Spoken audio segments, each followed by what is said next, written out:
My name is Sundarajan Mutialu. So I'm going to talk a little bit about sunlight and biomimicry, aligning with nature.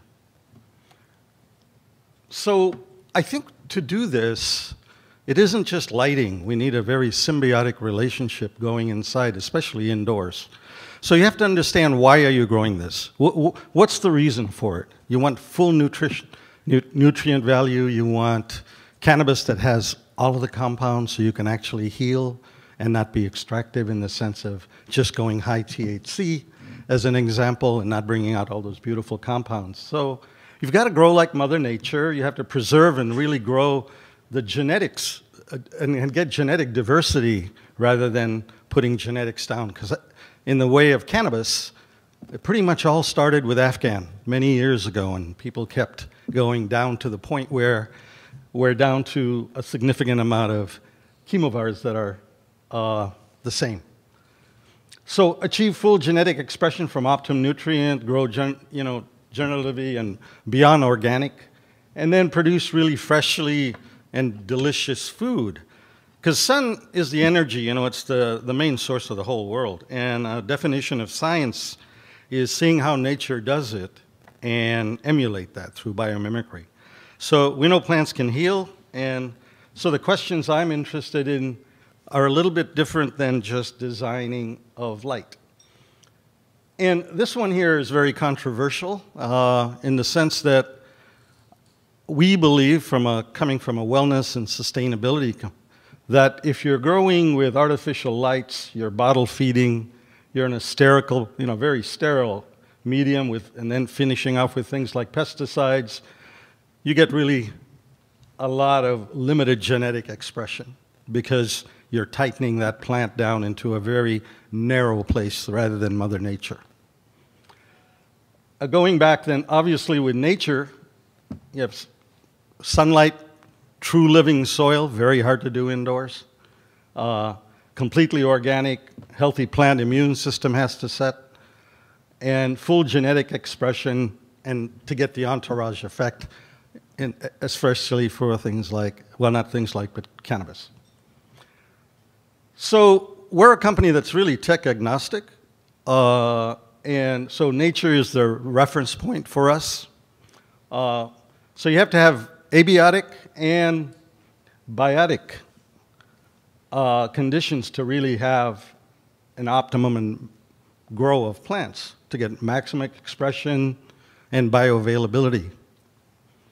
So from the plant's point of view is what you need to look at when you're growing indoors, not from the grower's point of view, not from the soil guy's point of view, but from what the plant wants. So you have to do a very symbiotic kind of system of looking at water transpiration, VPD, the living soil, so you can have microbes that help and not flood the whole room with CO2, which, by the way, thickens leaves and closes stomata often. So you want to look at it from the plant's point of view. And I'm going to talk a little bit different than the gentlemen have so far. I want to talk about outside of PAR. And PAR, it's really only 43% of the sunlight. We have a lot of plants that grow outdoors that gets everything. So when we start limiting it, you limit the PAR, is really artificial lighting in that PAR range, because that's what really the systems can produce. So you basically do that. More and more we're getting away from that and getting more full spectrum light. So when you have no ultraviolet and no infrared, it lacks the uniformity and density of sunlight frequencies, and it really limits genetic expression as well as diversity. For instance, rather than talking about McCree, I'm going to talk about the combinations of different light, UV and blue, which you have to have UV to be able to get a good immune system. And you want to get this secondary metabolites, as we were just talking about a little while ago, are extremely important as well for the plant. And infrared, circadian rhythms, just like you just mentioned a moment ago. It's very important for the plant, how fast they go to sleep. They're growing when it's dark. Most of the growing is when it's dark. It's just getting energy during the day. So I'm going to spend a little time here.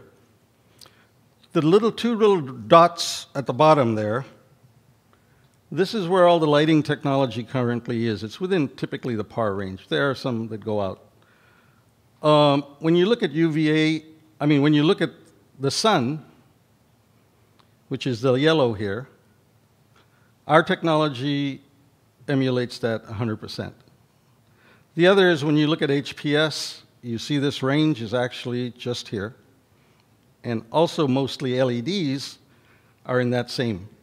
And it's very normalized frequency, which means you're normalizing those dots to be able to get the curve to match, rather than in the way our technology, every quarter wave, everything is present. It's not just trying to mix it or putting a filter in front of it to be able to get the wavelengths. So what does that look like in a grow? Here's a 500 square foot grow with HPS. You can see all the air conditioning systems necessary. And it really relies on doing some things to your plant you really don't want to do, but you got to get it to grow at 43. So that is 24,000 watts, 24 lights, air conditioning to be able to cool that room down. We replaced that, with one light. That's a 1,100 watt light. Now, would we do one in this grow? No, we'd probably do 5 so that we have uniform UV. But that's a significant, not only savings, and you can see the difference here if you look at the shadows even, compared to what you see here. Very clean, very crisp. What does that mean? Even the tie down here, you can see. It's just a sheer number of photons coming out. Very dense, very uniform, just like sunlight. And the reason it's just like sunlight, we actually developed this for sunlight. There's a lot of numbers here, but basically we just did an economic study on a 1,400 square foot facility. And not only do you have a savings in energy, you get full plant expression. I'm going to pass that one, but here's a grow of 2,100 square feet in Oakland. That's 66 HPS lights in here, 66,000 watts. We replaced that with 20. And there was a leading LED company that bid for this, was put 110 LEDs in here. So you can imagine the amount of power. So what do those plants look like?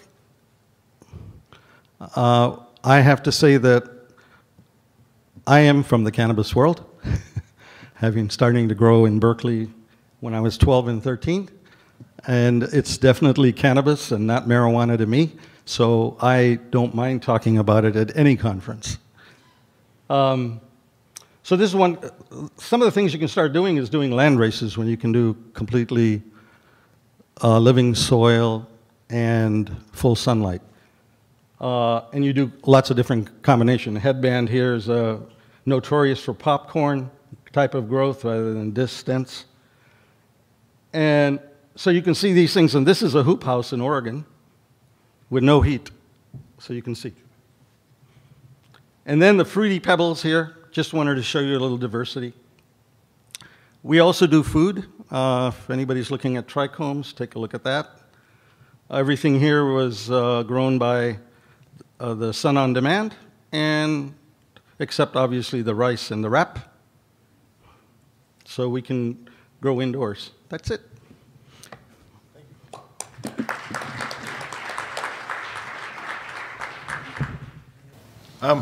So we heard a little bit about the cost and structure, but if I can actually do it, has anybody actually done a calculation based on a number of units of light that are able to be produced over a year period using each one of the technologies? So if you're going to be doing the Solatube, obviously there's an installation CapEx cost.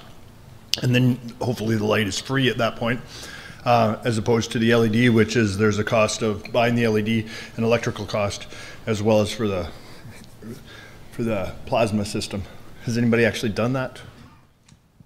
Well, with our systems, with the bulb of 100,000 hours, you don't have to obviously change bulbs all the time. For a new installation, we actually pay for the lights before a plant goes under it, because you're half the air conditioning, you're 20 lights versus 66 lights, so a lot of infrastructure goes away. And I think the other area is the use of materials. When you're doing it in living soil, you're buying less inputs. You're doing less pest control strips because you have UV and you have all of the spectra available, just like outdoors, right? So the plants are healthy and they're immune. So you also save in that arena. So I didn't know if you just meant from a manufacturing perspective, no, but it could in be total. The full system. I'm Yeah. fine with that, yeah. Yeah. Sweet. Two comments on the plasma. I'm wondering first if there's any restriction on ceiling height, if you need a higher ceiling height than you would for LED or high pressure sodium, and also if there's any special reflectance you need off the ceiling, reflective materials off the ceiling to distribute that light. Sure, sure. You saw that one didn't have a reflector in the photo. Obviously, you want to save photons, for sure. I mean, it's a lack of them, right? You know, a lot of people said to me about, you're like the sun, really? I'm like, well, no, not really. I mean, that's 3.74 times 10 to the 37th watts. I'm 1,100 watts. There's no way that kind of power is going to come down.